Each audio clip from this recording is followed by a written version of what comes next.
तुम्ही पाहत आहात MCN न्यूज मराठी। देशातील 5 राज्यांच्या विधानसभा निवडणुकांचे निकाल जाहीर होत असताना काँग्रेसकडून बुलढाणा जिल्ह्यात अन्नदाता संघर्ष पदयात्रेचे 4 मे रोजी आयोजन करण्यात आले होते। काँग्रेसचे प्रदेशाध्यक्ष हर्षवर्धन सपकाळ यांच्या नेतृत्वात ही संघर्ष पदयात्रा काढण्यात आली। निवडणुकांचे निकाल काहीही येवोत, काँग्रेस शेतकऱ्यांसह सर्वसामान्यांच्या प्रश्नांवर कायम लढत राहणार असल्याची भूमिका काँग्रेसकडून यावेळी जाहीर करण्यात आली। आपल्या छत्रपतींचा इतिहास नामशेष केला असता ही पोटसूळ जे आहे देवेंद्र फडणवीसांच्या पोटात आहे। जेव्हा शाहू महाराजांनी पुण्यामध्ये छत्रपती शिवाजी महाराजांचा पुतळा बसवण्याचा निर्णय घेतला तेव्हा पुतळा बसू देणार नाही आणि हा पुतळा बसणं म्हणजे आमचा अपमान आहे असा संघाच्या आणि भाजपच्या लोकांनी जी भूमिका घेतली त्या भूमिकेच्या अनुषंगानं तिने विरोध दर्शवला। ते विरोध दर्शवणारे अफगाणिस्तान मधले नव्हते, सौदी अरेबियातले नव्हते, इराणचे नव्हते, इराकचे नव्हते, लंडनचे नव्हते। ते जे होते हे विरोधात हे राष्ट्रीय स्वयंसेवक संघातल्याच मुशीतील होते, ज्यांनी सावित्रीबाई फुलेंवर दगड फेकली, ज्यांनी शिवाजी महाराजांच्या राज्याभिषेकाला विरोध केला, त्यांना तुमच्या आपल्या छत्रपतीचा पुतळा हा पुण्यात त्यांना उभा करण्याच्या अनुषंगानं विरोध करणारी ही जमात आहे। आणि अशा जमातीचा एक प्रतिनिधी देवेंद्र फडणवीस हे या या महाराष्ट्राचे मुख्यमंत्री आहेत। खोरटकर नावाचा त्यांचा एक एजंट होता, दलाल, वेगवेगळे दलाल नेमून ठेवलेले आहेत। जळगावमध्ये दलाल कसे फिरतात माहिती आहे तुम्हाला, कधी कधी पीए पण सांगतात, काय काय करतात, वाल्मिक कराड होता होता राहिलेले पण काही आहे। आणि अशातला एक खोरटकर नावाचा जो दलाल आहे हा शिवाजी महाराजांच्या बद्दल अत्यंत विचित्र बोलला। शिक्षा कोणतीच झाली नाही, उलट सुरक्षा प्रदान केली। घराच्या पुढे त्या खोरटकरच्या पोलिसांची अख्खी बटालियन उभी केली आणि त्या खोरटकरला संरक्षण दिलं। एक अजून राहुल सोलापूरकर नावाचा अजून एक विचित्र माणूस आहे, त्यांनी देखील शिवाजी महाराजांच्या बद्दल अपशब्द काढले आणि अपशब्द काढत असताना बदनामी करण्याचं कारस्थान केलं। देवेंद्र फडणवीसांच्या आशीर्वादाने केलं, फडणवीसांनी त्याला देखील संरक्षण देण्याचं काम केलं। यामध्ये कोश्यारी नावाचा आहे, काळ्या टोपी घातलं ना नव्हे तर काळा मेंदू असणारा माणूस काय काय बोलून गेला हेचही देखील आपल्याला सर्वांना कुठेतरी आठवत असताना या सर्व विचित्र आणि विकृतांचं पेव कसं फुटलं। आपला बावळट बुलढाण्याचा तो बरळला, मात्र या बावळटाने आधी या मुख्यमंत्र्याच्याच तोंडात कोरोनाचे जंतू देखील घालण्याचं काम केलं होतं। त्या पक्षाला हिजडा म्हणण्याचं काम केलं तरी शब्द वापरू इच्छित नव्हतं। इथल्या स्थानिक आमदारांच्या बद्दल काय बोलला होता हे देखील आपल्याला सर्वांना माहिती आहे। असा एक विचित्र या सर्व त्यांच्या बोलण्याचा आम्ही धिक्कार आणि निषेधच करतो। मात्र याचाही माणूस एक एवढा बरळला मात्र त्याच्यावरही कोणती कारवाई केली नाही। त्यामुळे या मुख्यमंत्र्यांचं धोरण काय, ते शिवाजी महाराजांचं बदनामी करा आणि पोलीस संरक्षण मिळवा अशी एक योजना ही या देवेंद्र फडणवीसांची आहे। तर दुसऱ्या बाजूला भारतीय जनता पक्षाचं राष्ट्रीय धोरण छत्रपती शिवाजी महाराजांचा अवमान करणं हे त्यांचं धोरण आहे। आणि यांच्या धोरणाला आज लाथ मारून त्याचा धिक्कार आणि निषेध करताना आमचा प्राण गेला तरी चालेल, मात्र शाहू फुले आंबेडकरांचा महाराष्ट्र आम्ही बदलू देणार नाही हा संकल्प घेऊन आज रखरखत्या उन्हामध्ये काँग्रेसच्या पदाधिकाऱ्यांनी चालून आत्मक्लेश करण्याचा आणि निषेध करण्याचा प्रयत्न केलाय। ही आजच्या पदयात्रेची पहिली भूमिका। दुसरी भूमिका काय तर आज शेतकरी हवाल दिलाय, त्याचा माल शेतात असतो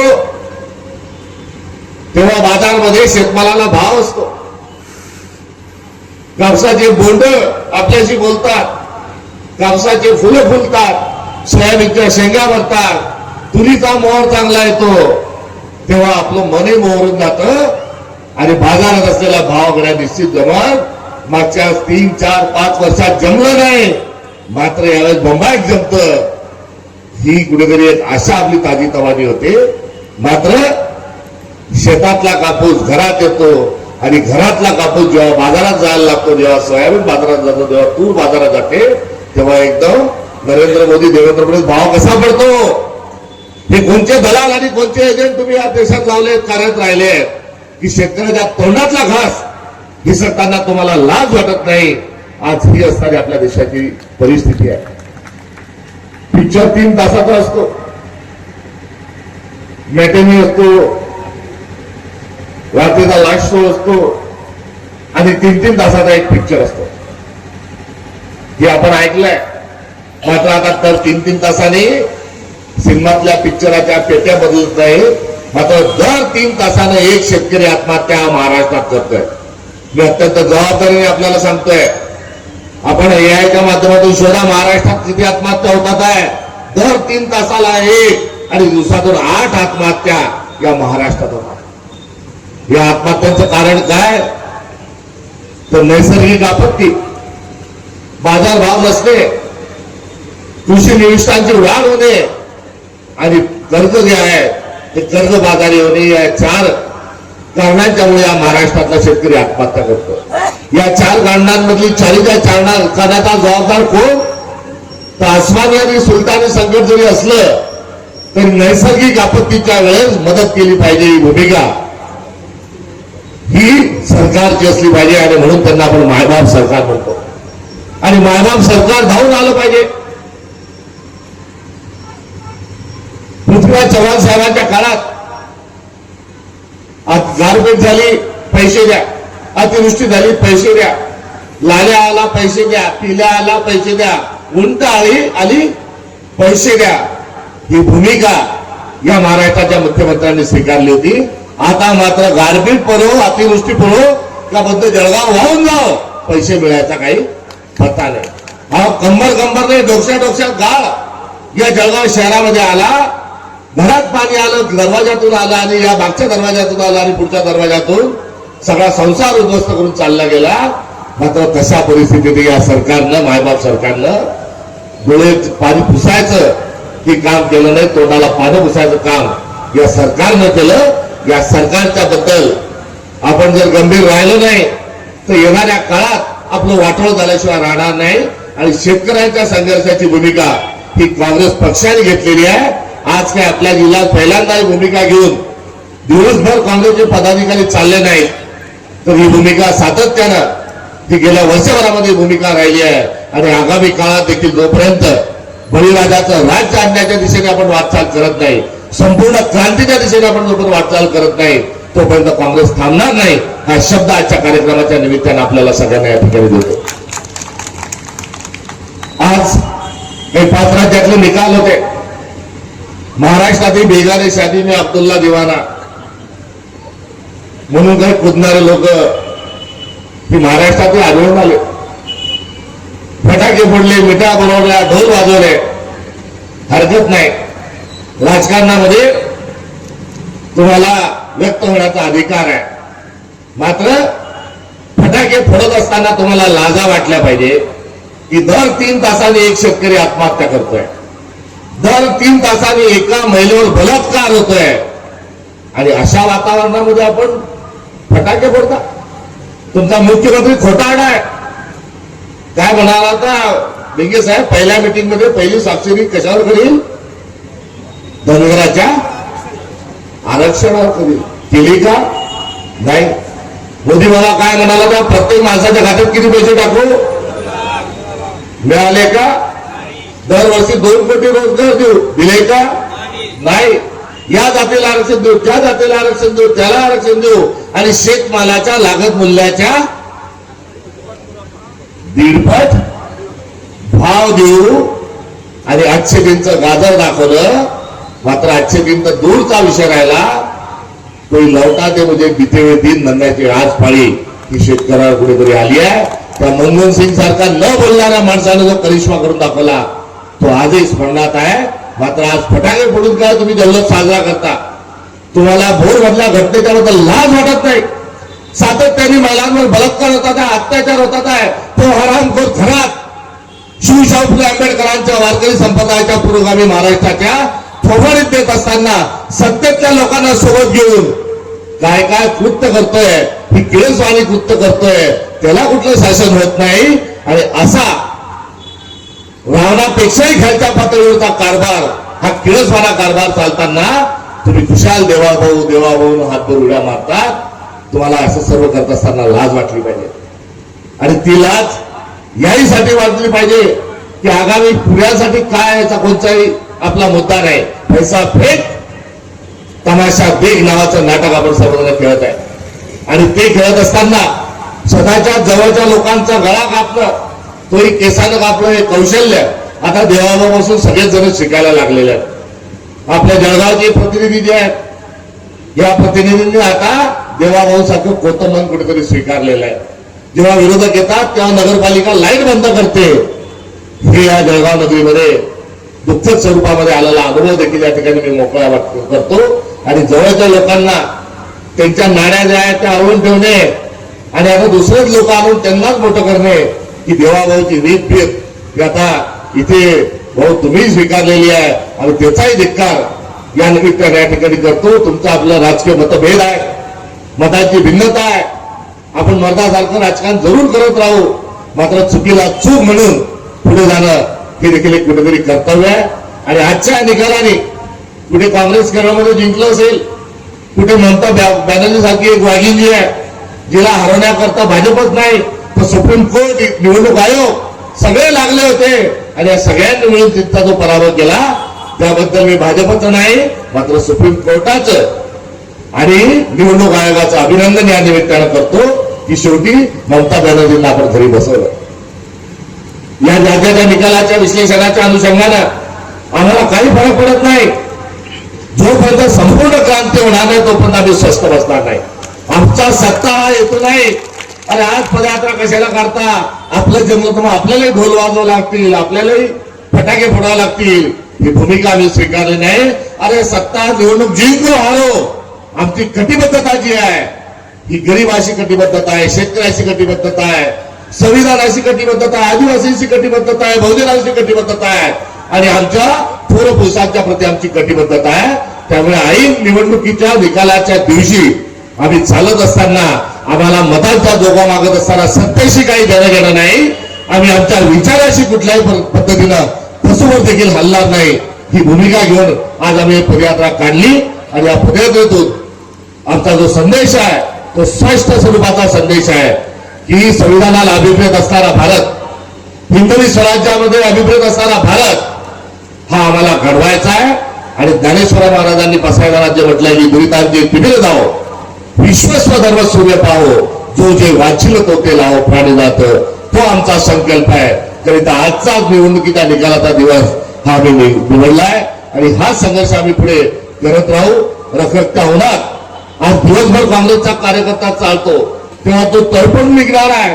मात्र त्या तळपून निघत असणाऱ्या कार्यकर्त्यांना मला हे सांगायचं आहे की गड्या येणे माझ्या मागल्या आता काही जमणार नाही.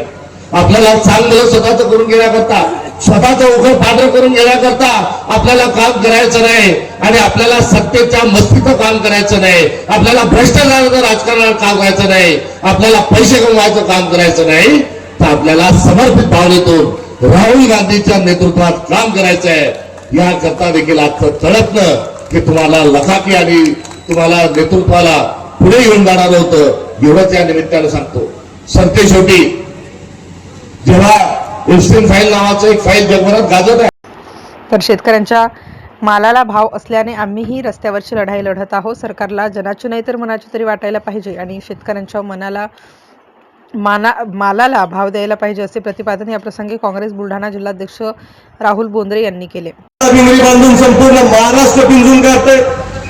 संपूर्ण महाराष्ट्रामध्ये काँग्रेसचे विचार घेऊन कुठे अशा पद्धतीच्या पदयात्रा असतील, कुठे आंदोलनं असतील, मोर्चे असतील, सभा असतील, गावागावामध्ये तालुक्याला जिल्ह्यामध्ये ते फिरतायत आणि काँग्रेस पक्षाचे विचार जे ते काँग्रेस पक्षाचे विचार जिवंत ठेवत असताना भाजपा आणि त्याचे जे मित्र पक्ष आहेत या सरकारच्या विरोधात हल्लाबोल करण्याची हिंमत ते दाखवत आहेत. एकीकडे ईडी असेल, इन्कम टॅक्स असेल, वेगवेगळे अधिकारी, पोलीस स्टेशन असेल, यांच्या माध्यमातून विरोधी पक्षाचा आवाज दाबण्याचं काम भाजपा इथं करते. संविधानाच्या अनुसार काम न करता लोकशाहीची गळचेपी करण्याचं काम करते. विरोधी पक्षांना संपवण्याचं काम भाजप करते आणि अशा पद्धतीनं वातावरण महाराष्ट्रभरामध्ये असताना काँग्रेसचा हा वाघ मात्र न डगमगता या भाजपाच्या विरोधात रणशिंग फुंकतोय, एल्गार पुकारतोय आणि महाराष्ट्राचे मुख्यमंत्री देवेंद्र फडणवीस यांच्या विरोधात, मोदींच्या विरोधात लढण्याची हिंमत दाखवत आहेत. खर तर जेव्हा ते प्रदेशाध्यक्ष झाले तेव्हा देवेंद्र फडणवीसांना माहित होतं की बाकीचे एखाद्या वेळेस दबतील, मॅनेज होतील, ऍडजस्ट होतील, पण हर्षवर्धन सपकाळ होणार नाहीत. म्हणून त्या दिवसापासून हर्षवर्धन सपकाळांना दाबण्याचं काम, त्यांना कमी लेखण्याचं काम या महाराष्ट्राच्या मुख्यमंत्र्यांनी करण्याचा प्रयत्न केला. कोण हे पासून सुरुवात झालेली देवेंद्र फडणवीसांना हर्षवर्धन दादांना आता बारामतीच्या इलेक्शनच्या वेळेला स्वतः फोन करावा लागला आणि तेव्हा आता लक्षात आलंय की हर्षवर्धन दादांचं महत्व किती आणि त्यांचा ठसका आणि धडकी किती फळवली आहे त्यांनी. खरं तर कुठेतरी महाराष्ट्रामध्ये सत्ताधारी भाजपाला हर्षवर्धन दादांच्या विरोधात आंदोलन करावं लागतंय आणि आता लक्षात येते की भाजपाला त्यांची धडकी भरलीये. भाजपाच्या विरोधात बोलण्याची ते हिंमत जे दाखवतात आणि त्यामुळे भाजप ते बुलढाण्याचे सुपुत्र आहेत याचा आम्हाला अभिमान आहे. आणि आता त्यांच्या नेतृत्वाखाली महाराष्ट्रभर काँग्रेसचे विचार जिवंत ठेवण्याचं काम सुरू आहे. खरं तर आजच देशामध्ये निकाल लागले 4-5 राज्यांचे आणि केरळ सारखं महाराष्ट्र देशातलं अत्यंत महत्वाचं राज्य, देशातलं सर्वात सुशिक्षित राज्य, दक्षिणेतलं एक अत्यंत महत्वाचं राज्य हे काँग्रेसच्या ताब्यात पुन्हा एकदा आलंय. काँग्रेसचा तिरंगा त्या राज्यावर फडकलाय आणि काँग्रेसचे विचार आता पुन्हा एकदा दक्षिणेपासून पुन्हा एकदा वर या उत्तरेकडे येत आहेत. खरं तर बंगाल सारखं एक राज्य, ममता बॅनर्जी सारखी एक वाघीण, पण या वाघिणीनं या भाजपला झेरीला आणलं होतं आणि म्हणून पश्चिम बंगाल ताब्यात घ्यायचं ते शक्य नाही आणि म्हणून भाजपाने तिथं रडीचा डाव खेळला. भाजपाने लाखांच्या संख्येने तिथले मतदार कमी केले. भाजपाने तिथं अधिकारी सगळे त्यांचे केंद्रातले आणून बसवले. अधिकाऱ्यांना ईडीचा धाक दाखवला. पश्चिम बंगालच्या अनेक नेत्यांना तुरुंगात टाकलं आणि अशा पद्धतीनं रडीचा डाव खेळून आज तिथे त्यांनी सत्ता हस्तगत केली आहे. पण मी निश्चितपणे मानेल, यशवंत भिंगे आमचे जे ओबीसीचे अध्यक्ष जे महाराष्ट्राचे, त्यांनी सांगितलंय की एका शब्दात जर पश्चिम बंगालमध्ये जो विजय भाजपाने मिळवला त्याचं एका शब्दात जर वर्णन करायचं असेल तर गौड बंगाल. अत्यंत उत्कृष्टरित्या त्यांनी ते सांगितलं. खरे की भाजपाने तिथे जे जिंकले ते रडीचा डाव करून जिंकले. सगळं काही त्यांनी ताब्यात घेतलं आणि तेव्हा कुठे एका महिलेला त्यांना पराभूत करता आलं. तिथे कुणी एका शायराने अत्यंत म्हटलं सुंदररित्या की लष्कर भी तुम्हारा है और सरदार भी तुम्हारा है, तुम सच को झूठ लिख दो, अखबार भी तुम्हारा है. हाच रडीचा डाव त्या पश्चिम बंगालमध्ये हे भाजपावाले खेळलेत आणि म्हणून ते तिथं जिंकलेत. अन्नत्याग संघर्ष पदयात्रा ही माणेगाव येथून जळगाव जामोद 17 किलोमीटर आयोजित करण्यात आली होती. या पदयात्रेमध्ये शेतकरी मोठ्या संख्येने सहभागी झाले होते. तर या पदयात्रेचा समारोप जळगाव जामोद शहरातील दुर्गा चौकामध्ये एका जाहीर सभेचे आयोजन करून करण्यात आला होता.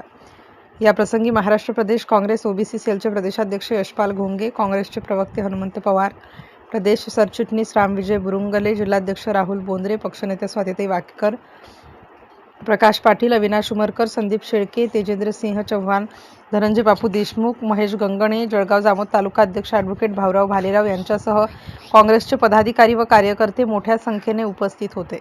MCN न्यूज मराठीकरिता जळगाववरून वैभव वडोदे.